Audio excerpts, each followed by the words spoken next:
2018. 2018 has been awesome. It's been incredible, spectacular.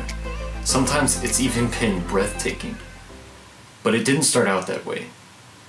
You see, in the latter half of 2017, my OCD really started to kick up again, and I was constantly barraged with the thought of, I'm not doing enough. And the problem with that is, my OCD's standard of enough just didn't exist. There was no way I could ever attain that level of doing good enough. And so I began to beat myself up mentally because of it, and I was sort of digging myself into a bit of depression. And, I assumed that things would change once I got out of class of the fall. But winter break came around, my birthday came around, Christmas, and then it was a new year, and I still felt the same. But since 2018 started to now, in April of 2018, something has changed. Something has helped me sort of climb out of that rut that I dug myself in. And something has helped me become genuinely happy again. And that something is communication.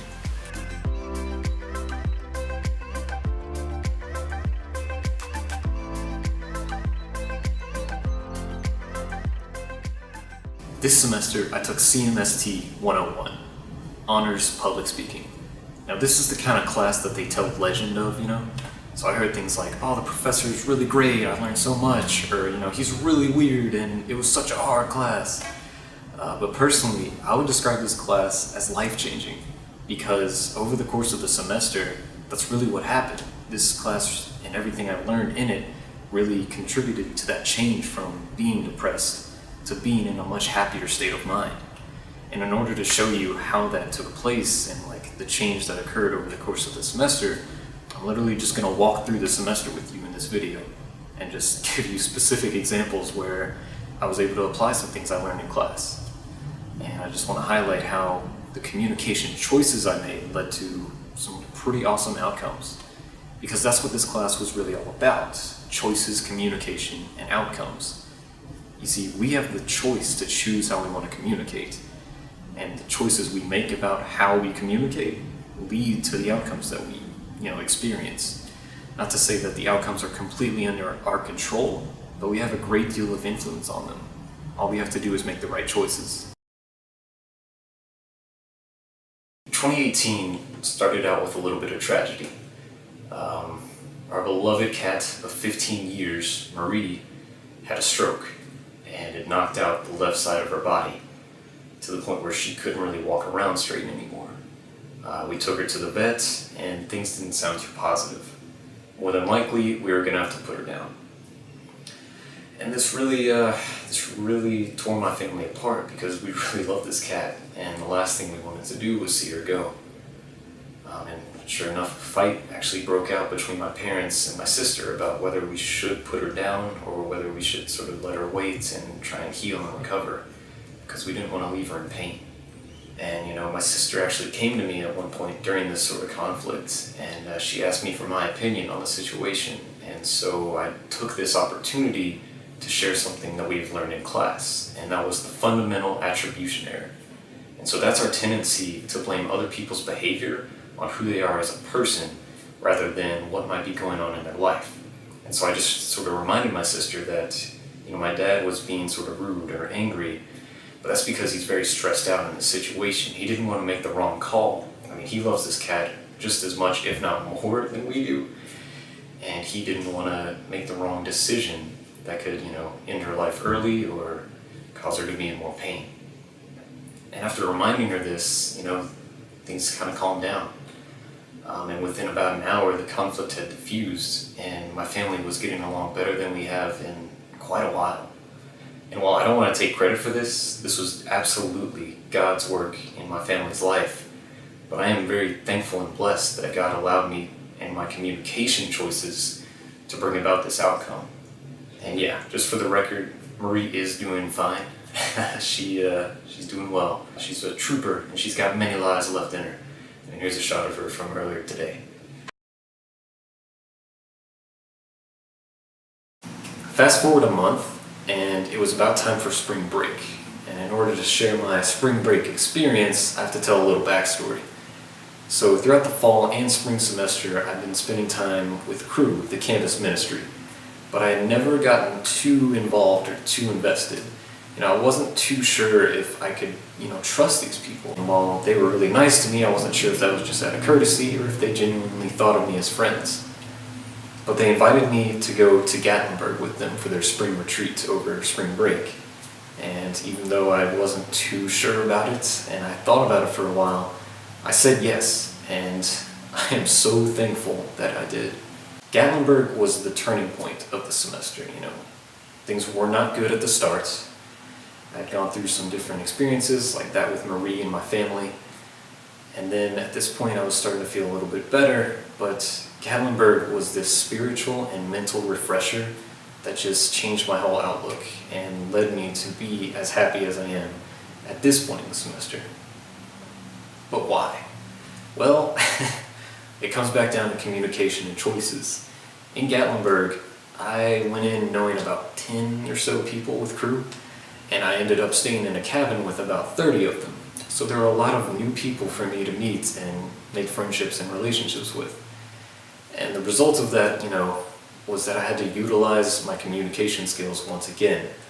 I tried to use the 50-50 rule, which is where when you meet someone for the first time, you keep your conversation about 50-50 balance. So you talk 50% of the time, they talk 50% of the time. That way you don't come across as like a self-centered jerk, or you don't come across as someone who's not interested by not talking enough. Similarly, I tried to utilize, keeping things positive, keeping things light, avoiding controversial topics like politics and religion, because that helps create a positive influence on the people you're talking to. Although at a Christian camp, we were all religious and there was a lot of religious talk, so that one was kind of off the table. And it was off the table for the next challenge that we had in Gatlinburg, which was evangelizing to complete strangers on the main strip of Gatlinburg. And once again, that breaks the rule of not talking about religion, but it was our goal to share the gospel. We weren't going to beat around the bush and not focus on it. But I did try and utilize the other techniques we had learned. I tried to keep things positive and light, 50-50 balanced. And the result of it was, I had some incredible spiritual conversations with people in Gatlinburg. And I enjoyed it so much. But once again, I just want to reinforce that Gatlinburg was that turning point. It sort of reignited my soul and just was a spiritual refresher. And now I felt kind of confident and ready to take on anything.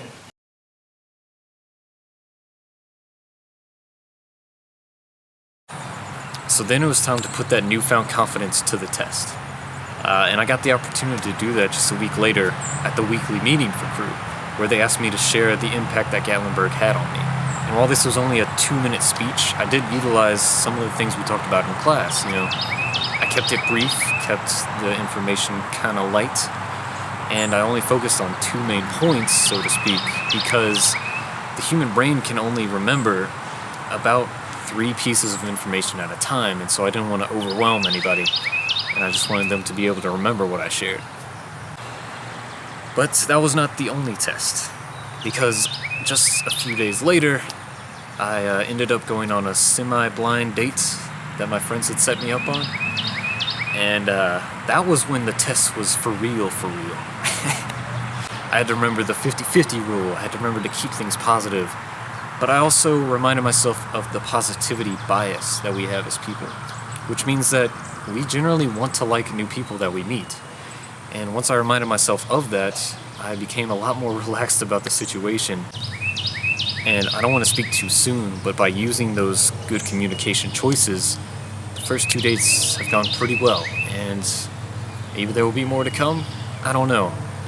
But the situation went well, and it was just another experience for me to test out not only the newfound confidence I had from Gatlinburg, but just the communication skills that I had learned since the start of the semester.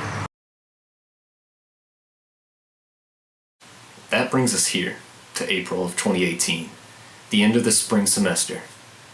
And I gotta be honest, there are plenty other awesome experiences that I had this semester that aren't in this video because it'd get really long. And I do want to be clear about something that, I don't take credit for all these awesome experiences that have occurred. And I don't want to sound like I'm some sort of like super guru of communication. I absolutely have to give credit to God for making these opportunities become available and allowing me to do my best within them. But I have to clarify that not everything communication-wise was awesome this semester. There were plenty of blunders and failures. And I just didn't want to share those because it wouldn't be as encouraging. But that's not all, there are some awesome things coming up over the summer. I've applied for several different tutoring positions. Like I said, the interview, I think it went pretty well. Maybe it'll work out, maybe not. I'm in a research lab this summer that I'm very excited about, and I'll hopefully have some stuff to share about that, and I can also, once again, utilize my new communication skills with students that I tutor and with my fellow researchers in lab.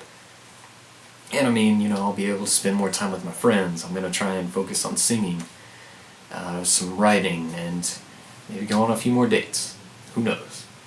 And just, try to relax and enjoy life and just rest. And just enjoy everything that God has provided for me. But I do have to say that a lot of these opportunities wouldn't exist if it weren't for how I communicated throughout the semester. Once again, the choices I made led to these incredible outcomes. I do have to thank Dr. McCornack, my awesome professor for public speaking, who taught me all these cool things and helped me to get to where I am. And I do want to thank, all the people that might have been mentioned in this video, slightly. Those who I've grown with and spent time with over the semester. I thank you, and I love you all. And I'll see you next time.